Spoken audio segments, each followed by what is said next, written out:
ठटो में असांखे senior staff महबूब Birohi join कयो आहे।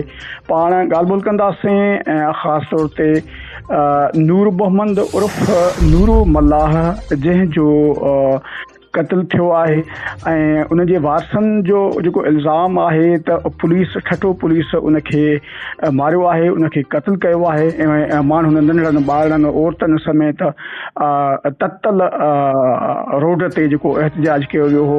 हाणे हिन वक़्तु पाण मालूमात कंदासीं त ख़ासि तौर ते उन केस बाबति अॻु भराई केतिरी थी आहे। जी हीअ इंतहाई अफ़सोसनाक ऐं ॾुखो ईंदड़ वाक़ियो पेश आयो जंहिंमें ठटे थाणे जे लाकअप जे वॉशरूम में जेको पुरसरार तौर ते नौजवान नूर मोहम्मद उर्फ़ नूरू मल्ला जो गुज़र काल शाम जो लाश हथायो ऐं बदकिस्मती आहे जो कल शाम खां राति 12 वॻे ताईं इहो जेको सो लाश न पियो ॾिनो वियो वारसनि खे। उन खां पोइ वारसनि जे एहतजाजनि खां पोइ मीडिया जे पचण खां पोइ उन लाश जो पोस्टमार्टम लाइ मुंतक़िल कयो वियो, पर वारस छाकाणि जो मुतमिन न हुआ। अॼु ॿिए ॾींहं ते सुबुह खां वठी मंझंदि 1 वॻे ताईं 6-7 कलाक जेको आहे छतेचंड में धरणो हणी एहतजाज कंदा रहिया ऐं वारस जेके आहिनि उनजी जेका वालिदा आहे पीरसन वालिदा बचुल मल्ला ऐं उनजो भाउ जेको आहे उनजी अॻुवाणी में उन चाचे जी अॻुवाणी में औरतूं ॿार मासूम ॿारड़ा ऐं मर्द उहे सरापा एहतजाज बणियल रहिया, छाकाणि जो नूर मोहम्मद उर्फ़ नूरू मल्ला बुनियादी तौर ते हिकु पोड़ियत नौजवान आहे जेको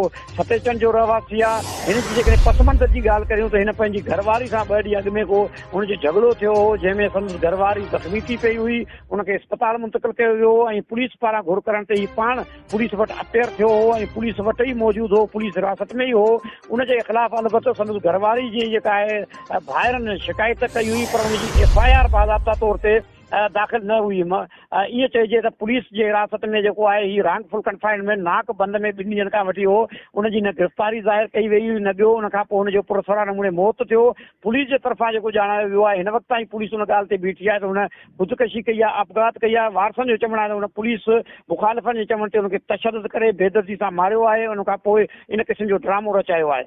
हिन वक़्तु सूरताल इहा थी आहे त पुलिस जे तरफ़ां SSP ठटो हिन मामले में सॼे में थाणो जेको आहे ठटे थाणे जो SHO आहे हसन तिताफ़ी, उन सां गॾोगॾु ड्यूटी ऑफिसर आहे ASI जब्बार लगारी ऐं उन सां गॾोगॾु शफ़क़त जेको आहे पल्ली जो जेको संतरी आहे उते ड्यूटी ते मौजूदु हो। उन्हनि टिनी खे सस्पेंड करे छॾियो आहे ऐं उन्हनि खे क्वार्टर गार्ड कयो वियो आहे।